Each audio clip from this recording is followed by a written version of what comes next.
À la nuit tombée, un navire atteint une bouée située à quelques kilomètres des côtes de San Francisco. Cette bouée marque l'emplacement d'un câble sous-marin qui se déroule sur plusieurs milliers de kilomètres jusqu'en Asie. Ce soir, on le hisse à bord pour une intervention délicate. On va le déposer là-bas. Essayez de le poser sur le pont. C'est qu'il ne s'agit pas d'un câble ordinaire. Une fois sur le bateau, il doit être manipulé avec d'infinies précautions.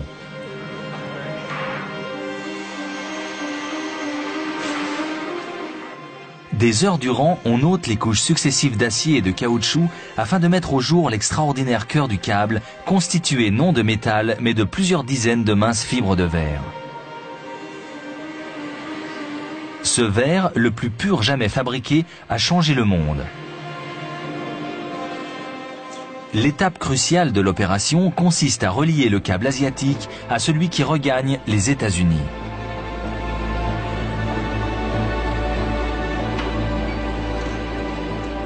On aligne les fibres au microscope avant de les souder.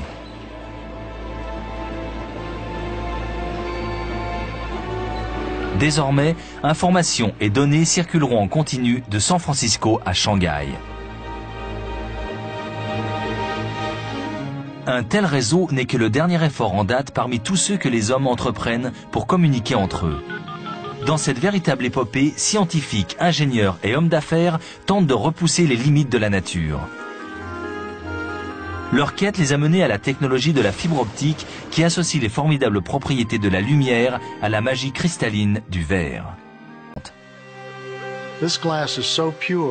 Ce verre est tellement pur que si l'océan était aussi transparent que lui, on verrait peut-être pas jusqu'au fond de la fosse des Mariannes, mais au moins à 5 km sous la surface.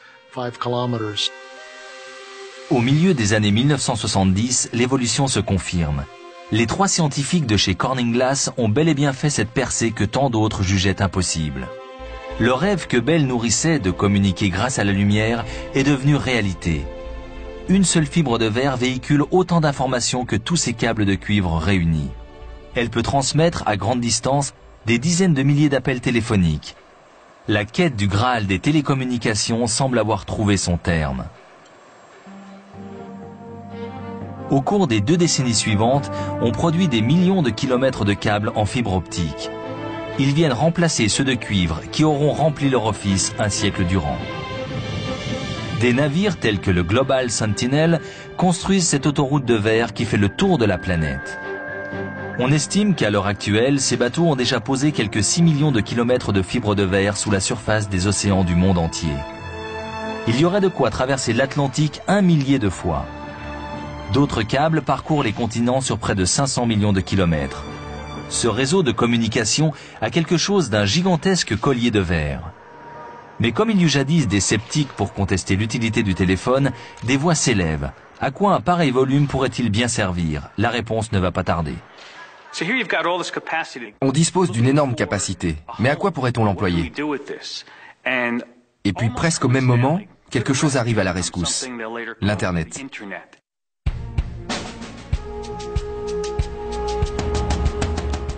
Aujourd'hui, le réseau optique mondial prend en charge les connexions Internet, chaque jour plus nombreuses, mais aussi les échanges commerciaux et bancaires internationaux.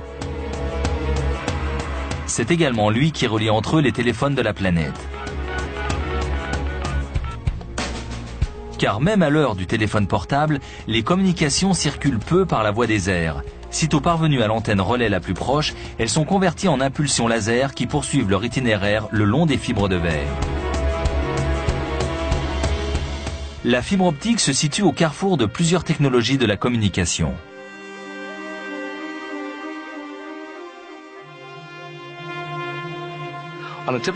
Un jour normal, nous gérons environ 300 millions d'appels vocaux pour l'ensemble du réseau et nous traitons 1700 téraoctets de données.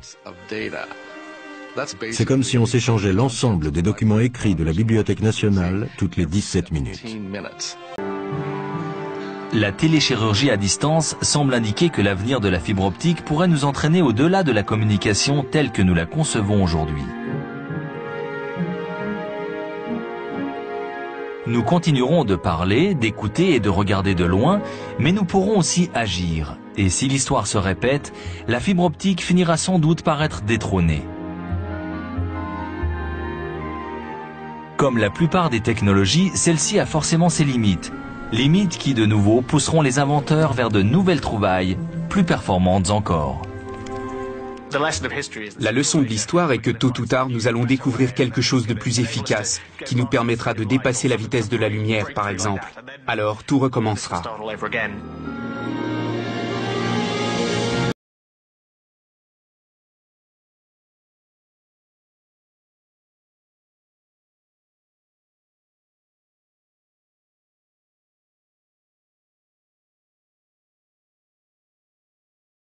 Peut-être du fond de cette cave parisienne du 18e arrondissement que les télécommunications africaines vont effectuer leur grand bond en avant. Après 3 ans de recherche, Victor Agbenienou, un ingénieur togolais de 39 ans, voit enfin son projet aboutir. De ses années de galère dans son laboratoire de fortune à l'invention du Matloop et du Mawa, Victor en est arrivé à créer le premier concept de communication équitable. Tout mon laboratoire, c'était ma tête, mes mains, c'est tout. C'est vraiment sans argent, sans rien que j'ai pris cette décision. J'ai continué, sans rien. Heureusement qu'il y avait ma femme, j'ai des enfants qu'il fallait nourrir. Mais c'est pas grand-chose, on a vécu comme on a vécu, parce que j'avais pris sur moi un sacrifice d'arriver et de montrer quand même à mes amis africains qu'on peut arriver aussi comme ça et qu'il faut se mettre au travail, quoi. Cette invention qui ressemble à un champignon géant s'appelle le Matloop. Cette antenne est l'outil télécom le plus élaboré du moment. Un serveur électronique permettant à la fois de téléphoner, de surfer sur le net et de capter la télévision. Il suffit d'implanter le Matloop au milieu d'un village et chacun peut venir y brancher sa fiche pour accéder au téléphone sans considération des réseaux locaux. Dans un village, il suffirait de ce petit module dans la cabane d'un individu avec une petite antenne qu'on mettra au-dessus de la cabane et puis c'est tout le village qui est arrosé avec les lignes sans fil qu'on apporte dans le village.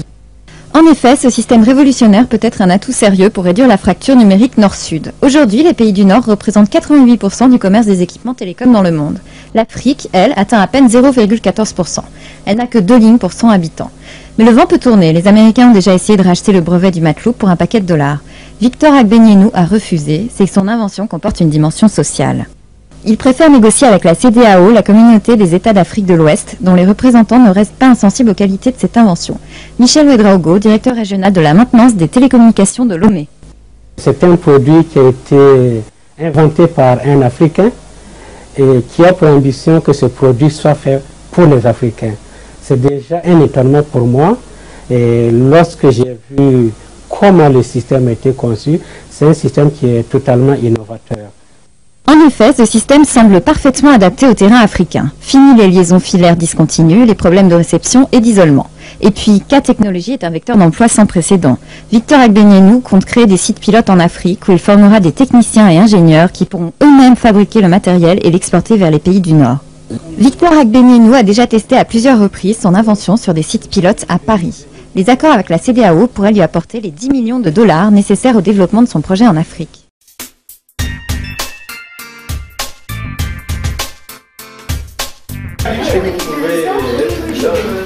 C'est une autre équipe qui arrive. Donc, alors, ici, le sol, par exemple, à la cuisine. D'accord. Attendez le téléphone. J'ai eu mon nom. Victor, je crois que c'est important qu'on précise ici.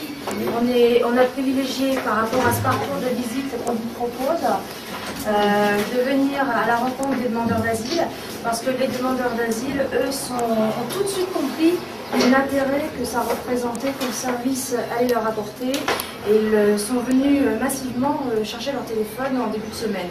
Donc voilà, c'est pour ça qu'on est ici. Ce bâtiment est dédié à la demande d'asile. Alors donc, ils demandent aussi fortement à l'Internet, à leur niveau. Mais pour l'approche technique du processus, nous sommes par exemple dans la cuisine. On n'a pas de ligne téléphonique, mais chacun a son téléphone. Vous pouvez émettre des appels partout où vous voulez dans le monde. Vous allez vous appeler, vous testez. Et puis après, vous allez pouvoir aller sur l'Internet de la cuisine. Tout le monde est équipé et servi par le réseau. Donc vous appelez par le système qu'on a installé dans l'immeuble. Tout l'immeuble, toutes les chambres sont équipées pour la téléphonie et pour l'Internet. Donc vous pouvez faire des tests. C'est l'OFPRA qui voulait envoyer aussi les demandeurs d'asile? Oui, nous avons, alors j'en parlerai tout à l'heure. Oui. Andoma est le premier opérateur pour l'accueil des demandeurs d'asile. On en a 6 000 en tout, donc quelques-uns ici. Et c'est l'ANAM. Oui, c'est l'ANAM, oui. Alors, s'ils arrivent, ceux qui n'ont pas de solution de logement sont répartis dans les centres d'accueil, dont Andoma et dont Dreux, puisque nous avons une quarantaine de demandeurs d'asile sur les... Ici à Dreux, voilà. Nous avons 3 000 personnes ici, des travailleurs, des anciens travailleurs immigrés qui sont maintenant à la retraite. C'est ça. Des personnes qui n'ont pas trop d'argent, mais qui sont pas forcément immigrés, mais qui vivent ici. En résidence sociale, puisque c'est du logement social meublé, et puis une petite partie de mon âge. Et donc toutes ces personnes-là sont susceptibles d'être intéressées par l'offre, parce que, y compris ceux qui n'ont pas beaucoup d'argent et qui sont ici, je vais presque dire à défaut, parce qu'ils n'ont pas trouvé de solution de logement ailleurs, généralement ils n'ont pas les moyens de payer des téléphones très chers. Voilà. Excusez-moi, non, mais je voulais savoir pourquoi Dreux. Qu'est-ce qu'on fait? Qu'est-ce qu'on fait? On peut téléphoner n'importe où? Et tout le monde, en même temps, quand vous voulez, vous appelez partout où vous voulez. Et il suffit de faire le numéro. Vous faites le numéro et vous appuyez sur le bouton vert rouge, là, et puis c'est bon. Y compris en Bretagne. On peut appeler en Bretagne. Toi, là. Partout dans le monde. C'est un test.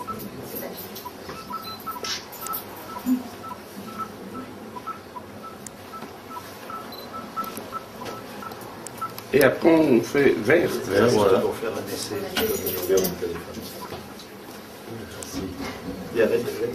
Et ça sonne. J'appelle le Togo. Et ça sonne. Vous êtes parti loin.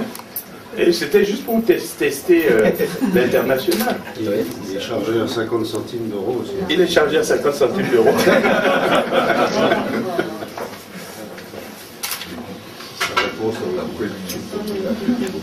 Allô? Bon, on peut. Bon, essaie de nous n'a fatigué ça. Ok, ça marche. Il reste la France maintenant. C'est ça que j'ai essayé. Vous voulez pas appeler le Maroc? C'est fantastique. Et alors. Ça va vite, hein? Oui.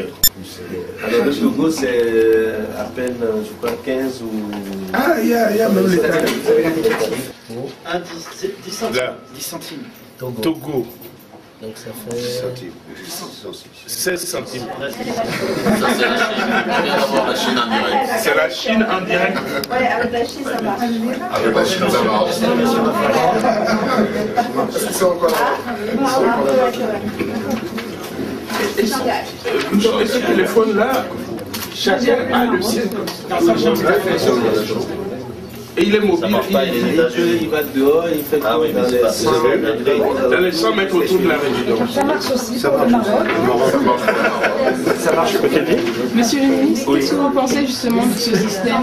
Non, mais je trouve que c'est vraiment le bon moyen pour parler politiquement correct, pour réduire la fracture numérique. Parce que l'exclusion, ce n'est pas seulement social.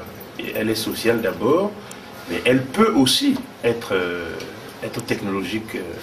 Et c'est bien que les gens puissent être liés au monde et parler au monde en étant à Dreux dans un foyer. Monsieur le ministre, qu'est-ce que cela vous fait de savoir que c'est un Africain qui est à la base de cette création? Ça me fait un peu plus de fierté, mais vous savez que moi je suis un citoyen du monde et que les hommes pour moi c'est des hommes, et celui qui réussit à apporter sa contribution pour que les hommes soient reliés aux hommes est un frère ou une sœur. Voilà. Merci, monsieur le ministre.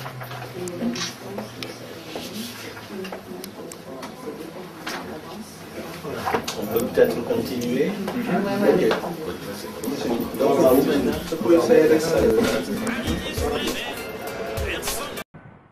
Il peut être utilisé dans les régions les plus reculées du monde. Le cartable numérique, incroyable projet d'un franco-togolais, a vu le jour. preuve que l'esprit de créativité peut déboucher sur des révolutions. La technologie utilisée permet l'accès à Internet sans câble, de quoi redonner un sens au mot école pour des milliers d'enfants. Claudine Gilbert, Marc Savino. Attention, il y en a qui se sont trompés entre la réponse C et la réponse D. C'est un dispositif pilote unique en France. Grâce à ces tablettes connectées entre elles en temps réel, la maîtresse interagit plus rapidement avec chaque élève. Et il suffit que je clique sur le prénom pour leur donner la main. Donc seul l'élève qui a été sélectionné peut dessiner sur la tablette. Flora, Elina, ici, toute l'école est connectée, mais l'usage des tablettes reste très contrôlé. Vous pouvez répondre. J'ai un accès, je peux verrouiller leur écran, je peux faire qu'ils s'arrêtent de travailler. C'est moi qui dirige encore. Bonjour. Voici l'inventeur de ce système. Ce scientifique franco-togolais a imaginé un cartable électronique adapté à l'Afrique grâce à la recharge solaire et rêve désormais d'un réseau international. Tout le reste, l'Afrique, l'Amérique, tout ce que vont venir suivre votre cours, même en n'étant pas présent ici. Le réseau est fait pour que vous puissiez échanger vos cours, vos connaissances. Le maire a misé sur la technologie brevetée PWCS qui transmet données, images et voix sans fil et à haut débit. Et le cerveau commence ici. C'est la plateforme du Rétis qui permet de faire tous les échanges. L'idée, c'est de redistribuer Internet à tous, à haut débit et à bas prix, à partir d'une seule de ces paraboles par village. Plus besoin de fibre optique, trop cher en Afrique. On est vraiment à la pointe du dispositif qui permettrait rapidement de pouvoir couvrir les écoles, que ce soit en Europe ou en Afrique. 2 écoles de Dakar utilisent cette technologie équitable. Avec le projet Rétis, des élus misent sur le numérique, priorité officielle de la francophonie. Vous allez faire une leçon sur la côte africaine, ça sera les enfants de Dakar qui enverront des photos aux enfants de Auger. Et les enfants d'Auger, si leurs amis de Dakar veulent savoir ce qu'est le château de Chantilly, ils pourront envoyer une photo du château de Chantilly aux enfants à Dakar. Avec cette technologie inventée pour l'Afrique, Auger-Saint-Vincent économise déjà 4 000 € par an sur l'abonnement Internet de l'école et de la mairie. En l'étendant à toute la commune, elle pourrait diviser par 10 la facture Internet de tous les habitants. Et sachez qu'en France, le plan numérique pour l'éducation se chiffre à 1 milliard d'euros sur 3 ans. Dès le mois de septembre, à titre expérimental, 500 écoles et collèges, soit 70 000 élèves et 8 000 enseignants seront connectés, mis en application à l'échelle nationale prévue pour la rentrée scolaire 2016. Bonsoir à tous. L'entretien du jour a le plaisir d'accueillir l'un de ces hommes dont l'initiative contribue grandement à réduire la fracture numérique dans les zones défavorisées dans le monde. Victor Agbeyenou, bonsoir. Bonsoir. Merci d'avoir accepté notre invitation. Vous êtes l'inventeur du PWCS. C'est quoi le PWCS ? Le PWCS, l'acronyme défini, c'est le Polyvalent Wireless Communication System. C'est le système qui permet de faire du triple play partout dans le monde, mais avec un débit très important que nous appelons parfois la fibre optique dans l'air. Vous dites triple play, c'est-à-dire vous dites téléphone, Internet et télévision. Comment ça se passe concrètement ? C'est un dispositif sans fil, comme son acronyme l'indique, le wireless, mais qui utilise des radios très spécifiques où une partie est constituée du transport du flux, donc les parties qui nécessiteraient par exemple de faire encore des génies civils dans les villes, les villages, avant d'amener le téléphone, l'Internet ou le téléphone chez l'abonné final. On se l'évite. Et on a cette partie transport qui peut aller jusqu'à 30-40 km. Après, on fait la partie desserte des services, toujours en très haut débit, qui fait que vous prenez une ville comme Cotonou, quand nous y arrivons, il n'y a plus besoin de creuser des tranchées pour faire la fibre optique, mais au point d'atterrissement de la fibre optique dans la mer, on peut aller le chercher et le diffuser dans l'air et apporter ce gros flux à chacun et au point de distribution. Et comme par exemple le Bénin a fait ça dorsale sur tout le territoire en longueur de Cotonou à Parakou, en ce moment-là, les points de raccordement, nous nous en occupons en sorte que le déploiement de technologies numériques revient à plus grand chose.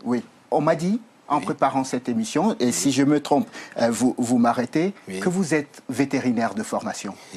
Oui, je suis vétérinaire de formation. Au fait, depuis que j'ai commencé à aller à l'école, mon souci majeur, c'est de faire de la technologie équitable. Faire de la technologie équitable, quelle qu'elle soit.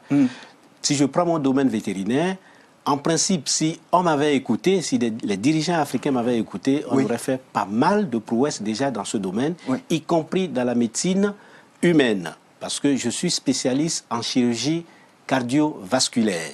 Et les techniques que j'ai déposées comme brevet dans ce domaine aussi rend cette vieille ou ce vieux comportement de faire des technologies élitistes. Il faut que les technologies soient utilisables, que ce soit pour le pauvre ou comme pour le riche, sans dégrader la qualité du service à donner. Donc le vétérinaire de formation s'est réveillé un jour, il en a eu marre que les choses traînent en Afrique, il a dit je vais aller explorer d'autres horizons, et on a donc la naissance du PWCS. Oui, c'est pour petitement dire que il n'y a pas besoin, c'est-à-dire la formation que nous avons reçue est très mal appropriée par le dispositif de cloisonnement qu'on fait de l'intellectuel. Quand on a été à l'école, et quand on veut faire de la recherche, qu'on ne vous dise pas que vous êtes chercheur en journalisme et que vous ne pouvez jamais aller dans d'autres domaines. Écoutez plutôt les problèmes qui se posent et apportez son raisonnement. Et il y a beaucoup de spécialistes qui peuvent le faire. C'est-à-dire que la place du chercheur est de savoir recevoir le problème, le formuler, et une fois qu'il a bien formulé, il n'y a plus de barrière. Normalement, il trouve la solution. J'ai aussi découvert que si rien n'était fait pour accélérer le déploiement de cette solution innovante que vous venez de nous décrire, dans 10 ans, le brevet que vous avez déposé va tomber dans le domaine public, c'est vrai? Oui, c'est vrai, parce qu'un brevet, ça se donne pour 20 ans. Et il a été déposé en 2000, a été délivré en 2001. Voilà, quand vous comptez, il y a très peu d'années qui restent. Bon, mais comme toute innovation ou tout brevet, c'est un parcours de combattant. Parce qu'on vous donne un monopole à un petit homme comme moi, sur le monde entier, à pouvoir le faire. Donc on ne navigue pas dans des eaux douces, on navigue dans des eaux de requins, et qui peuvent même, Vous êtes en train de me dire à demi-mot là que si votre innovation n'a pas encore connu le déploiement dont vous rêvez, c'est tout simplement parce qu'en face, il y a de grands capitaines d'industrie, de grosses firmes qui vous font la guerre. C'est exactement ça, que ce soit en Afrique ou ici, ça a été toujours le nœud du problème. Et puis bon, les détails, vous me passez les détails à nos téléspectateurs. Donnez-nous quand même une idée des obstacles qui sont sur vos routes, votre route. Alors, les obstacles premiers, c'est malheureusement nos propres dirigeants d'abord. Les dirigeants africains. Les dirigeants africains. Parce que je ne vois pas pourquoi un Africain aurait inventé un dispositif et que les dirigeants africains ne soient pas les premiers à aller le chercher. Peut-être qu'ils trouvent que ce n'est pas fiable et que c'est un Africain. Ça peut être un problème, mais très passager. Parce que quand vous voyez que la personne fait ses preuves, arrive à déployer le truc en pilote, qu'est-ce qu'il reste à faire? Sauf parce qu'ils ont signé des contrats qui leur lient les pieds et les mains. Est-ce qu'ils sont victimes de lobbying de ces grands groupes dont on parlait tout à l'heure? C'est le premier critère, parce que je crois que nos dirigeants n'ont pas vraiment la latitude de pouvoir réfléchir en disant que nous sommes dans une ère technologique et qu'il faut s'approprier les technologies de A à Z. Notre solution était quoi? Puisqu'on la maîtrisait de bout en bout, ce qu'il fallait faire, c'est que l'Afrique, si elle disait oui, nous on lui disait tout de suite, on va créer des usines industrielles en Afrique. Avec nos partenaires européens avec lesquels on a travaillé. Pourquoi nous sommes venus travailler ici? On a été partout, creuser les tranchées, faire des rails. Mais quand il faut faire pour nous, on fait comme si on n'existait pas. En tout cas, technologiquement, on n'a rien à envier. En tout cas, intellectuellement, conceptuellement, on n'a rien à envier aux autres. Mais il faut que nos politiques comprennent qu'une fois qu'on a eu ce résultat, il n'y a plus besoin de grand-chose. Quand je vous écoute, cela veut dire que votre invention affole finalement les multinationales et paralyse en même temps nos États. Ça a été Très tôt, parce que en 2000 déjà, à peine j'ai déposé le brevet, tout ça, oui j'ai été approché au point de proposer même le rachat du brevet. C'est vrai. En tout cas, est-ce que c'est une erreur ou c'est ce qu'il fallait que je fasse? Je ne regrette rien de ce qui a été fait. Pas fait. C'était qu'il fallait le vendre et j'ai dit je pouvais le vendre sur tout autre pays, mais comme me laisse l'Afrique, à ce que je puisse essayer de la développer. Pourquoi vous tenez à l'Afrique? Parce que vous savez que c'est là qu'il faut se faire le plus d'argent. Oui, parce que quand on rachète un brevet, on ne sait jamais ce qu'on en fait. S'il dérange vraiment, on vous l'achète, vous n'êtes plus propriétaire, on le met dans un tiroir. Ça, c'est le premier cas. Deuxième cas, on l'achète et on ne trouvera encore que ces applications élitistes. Auquel cas, le milliard d'habitants pour ce continent africain n'aura plus rien à voir. Alors, moi, je me dis, j'étais déjà dans une cave, je ne pouvais pas descendre plus bas. Donc, vous avez développé ça dans une cave? Ah oui, bien sûr. Comme tout le monde et comme tout inventeur. Quand on prend aujourd'hui, il faut savoir faire des coupes. Il faut faire plutôt des coupes longitudinales pour voir l'historique de chaque chose. Et vous prenez n'importe quelle grosse entreprise aujourd'hui, on vous dira... On commence toujours dans une cave et on finit grand. Grâce donc à cette invention, vous avez imaginé par la suite d'autres applications comme le cartable numérique. C'est quoi le cartable numérique? Le cartable numérique, l'application là s'appelle le RETIS, Réseau Énergie TIC pour l'éducation.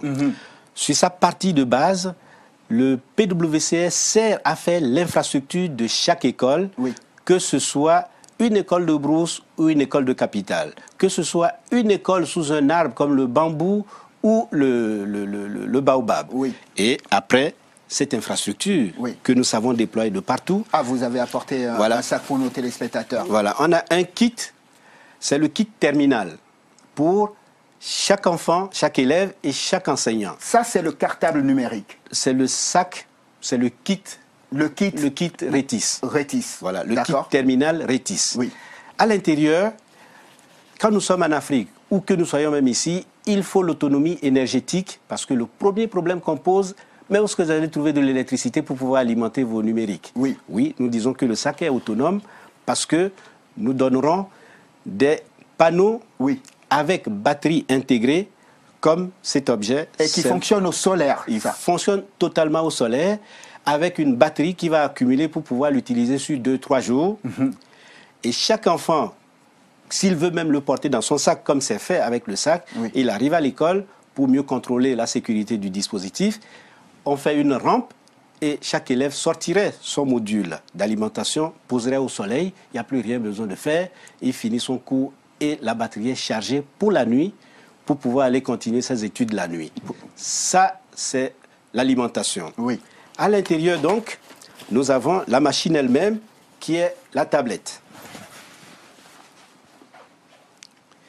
C'est donc ça, votre tablette? C'est la tablette.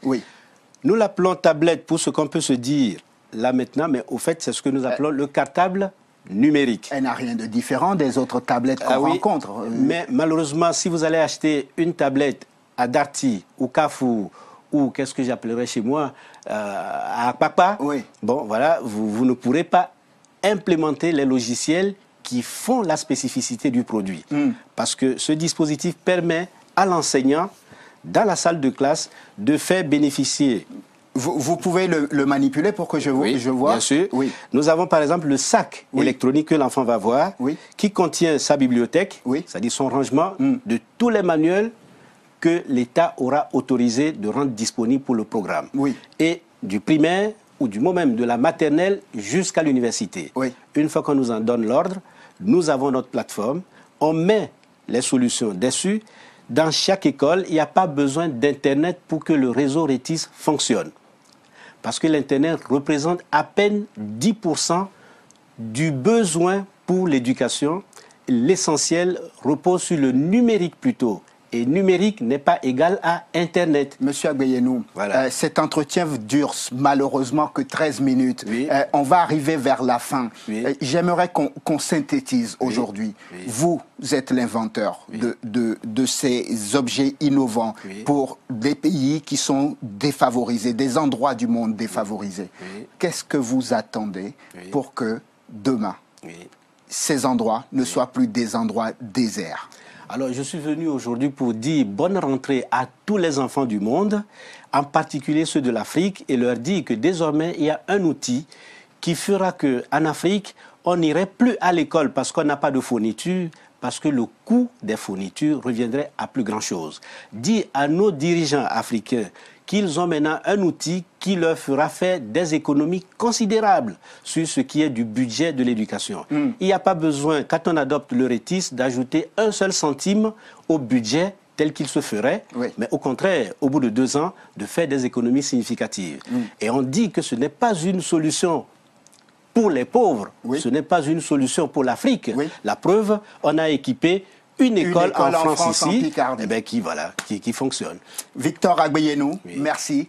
Inventeur d'un système révolutionnaire de télécom, le PWCS, présenté comme une alternative à la fibre optique. Merci en tout cas. Grâce à vous, l'école de demain en Afrique et dans les zones défavorisées ne sera plus celle des laissés pour compte. Merci d'être venu nous parler dans l'entretien du jour. Merci beaucoup.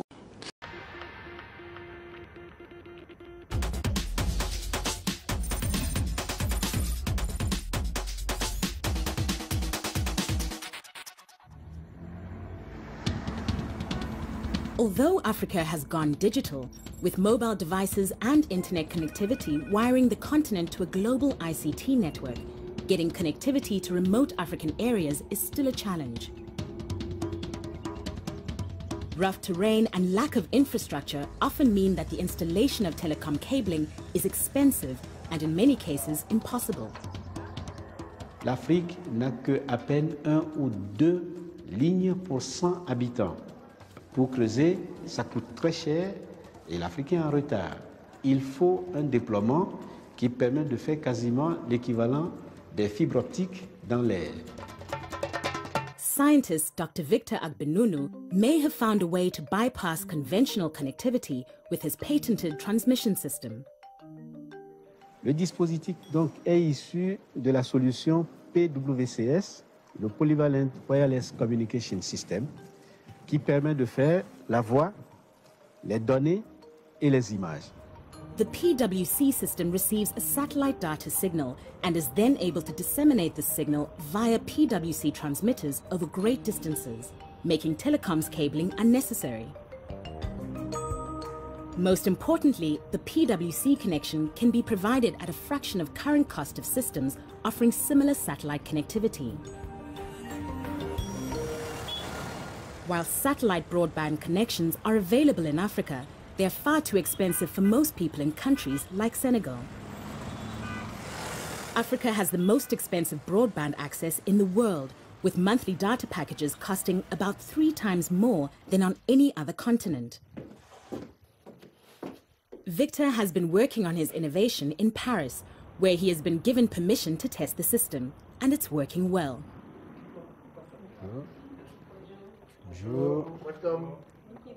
He has brought together a group of African scientists who have funded the research and development themselves. They are determined to offer the service to Africans at either low or no cost.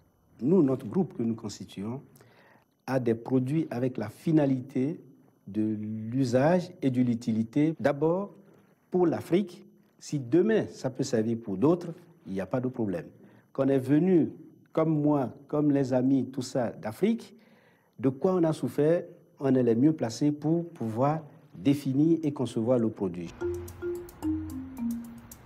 Victor and his team realized that providing a data connection was not enough, as many of the people who stand to benefit the most don't have access to computers or even electricity.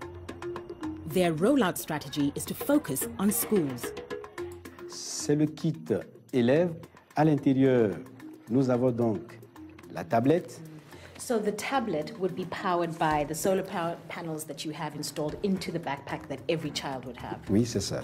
An extension of the PWC innovation is a solar-powered educational kit called RETIS, bringing hardware, software, data connection and solar power together. Il peut avoir sa batterie qui va l'aider pour continuer de travailler la nuit. Même si l'école est sous un arbre, ils peuvent avoir le même dispositif que ceux qui sont en ville. What I love about what you've been able to develop here is that you are thinking all the time about who you're creating it for. The PwC system has been hailed as revolutionary, and Victor has had several lucrative offers from both America and Europe to buy his patented technology. But he has refused to sell. J'avais voulu que pour une fois, on montre sur le continent qu'on peut inventer, accompagner une invention jusqu'à son développement et la matérialiser par l'industrialisation du produit. Standing his ground has meant that Victor has been battling to secure non-commercial funding for the PwC project for several years. Used to paying top dollar, some African institutions have been skeptical of its functionality and have questioned if something so cheap could actually do the job.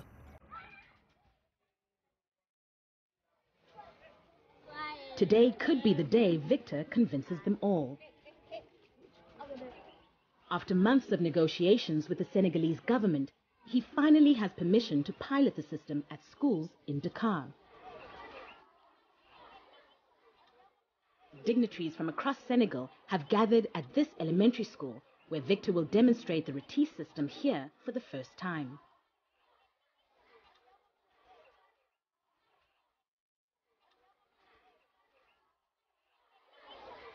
Il faut que politiquement, on décide aussi que les produits soient fabriqués en Afrique. Ce serait bien qu'on ait une usine d'assemblage du kit ici pour au moins l'Afrique de l'Ouest. After initial introductions to the package, it's time to demonstrate the functionality of the kit in an actual classroom. Victor has a lot riding on things at this pilot school going well. Aujourd'hui, pour venir à l'école, vous tenez vos sacs comme ça au dos. Et je vois déjà pour une petite fille comme celle-ci, ce que cela pèse. Qu'est-ce qui se pèse plus lourd? Bon, voilà. Dans votre sac à dos, vous avez quoi? Crayon, gomme, cahier, livre et tout ça va se retrouver dans votre sac électronique.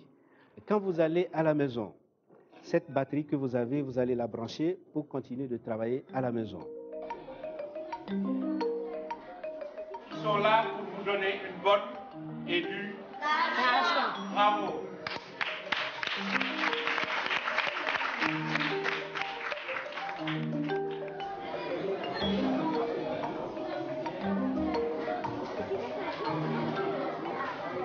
La fête est incroyable. Là, si j'appuie là, mais les bœufs n'arrivent pas à lever la main aussi.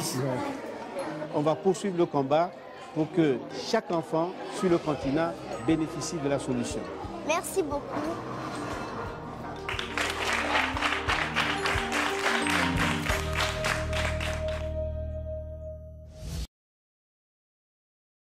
The world could have never imagined.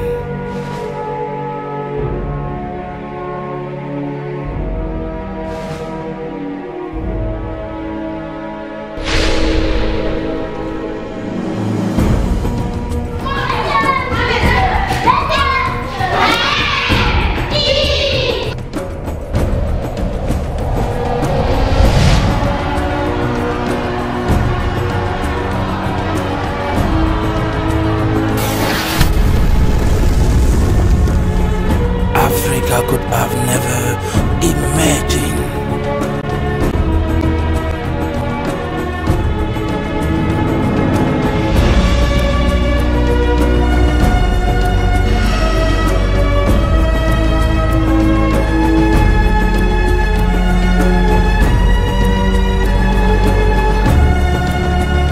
Retis, Ouagadougou. Retis, Kano, Freelaters.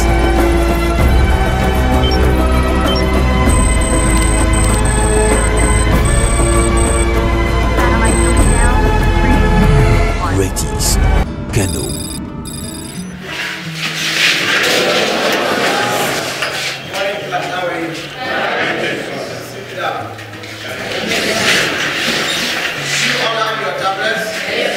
Okay, show it to me.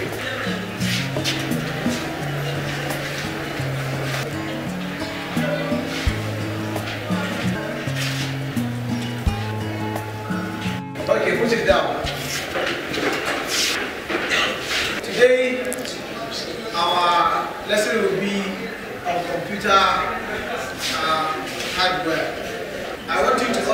icon of smart class on the screen. So when you do that, you select the teacher.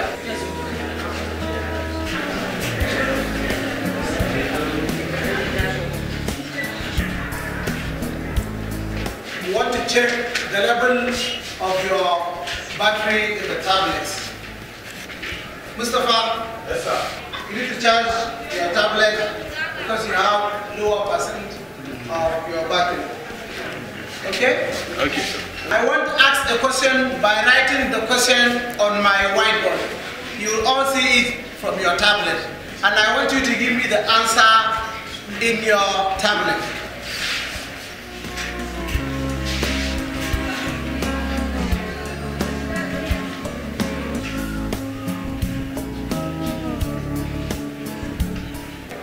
Who is the governor of Kano State? I want you to write the answers on your tablet. I will see and I want you to write it.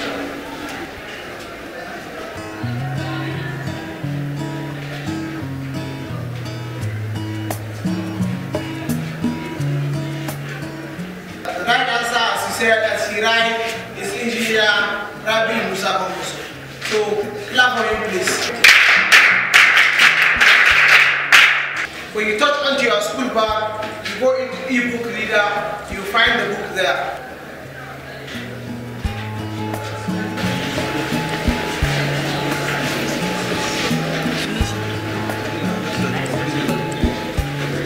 Choose the computer menu.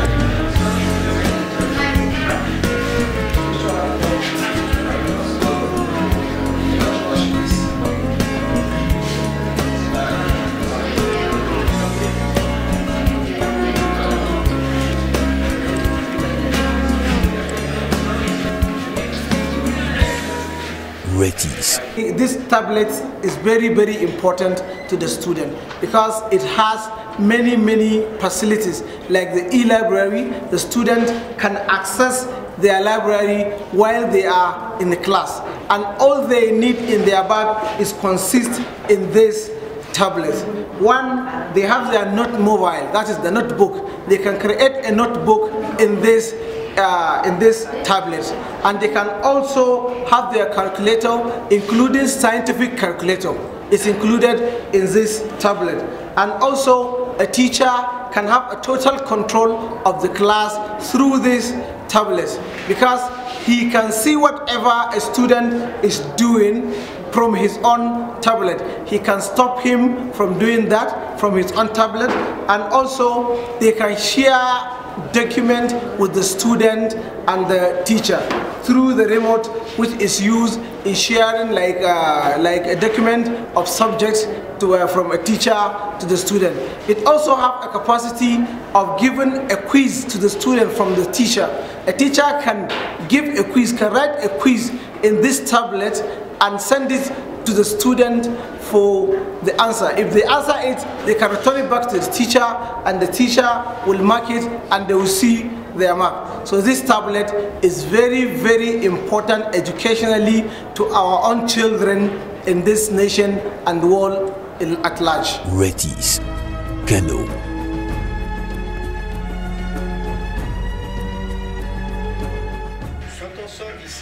So from this place, it goes into the wireless system, which is covering the whole school.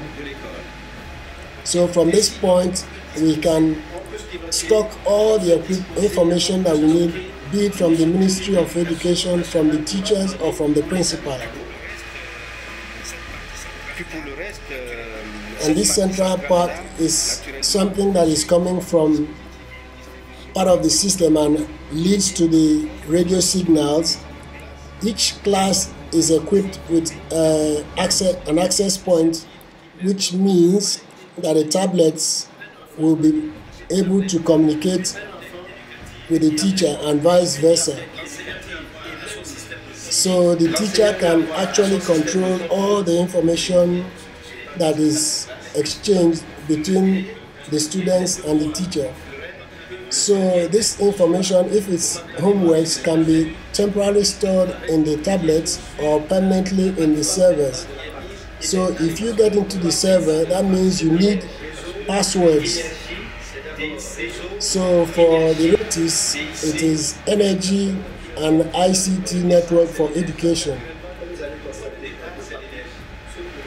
So as you have noticed, electricity is really important because here in Kano we do not have electricity. So we have been able to come around this problem using solar panels.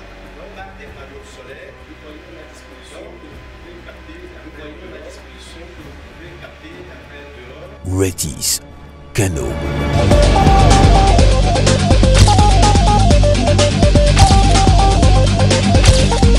So school bags with solar panels on it, which means that the child is completely independent, which means also that when the child leaves school and wants to continue working, the child can use a solar lamp. As you can see, the solar lamp has also a solar panel and then has a lamp side which enables the child to do his or her homework. Africa is back. RETIS.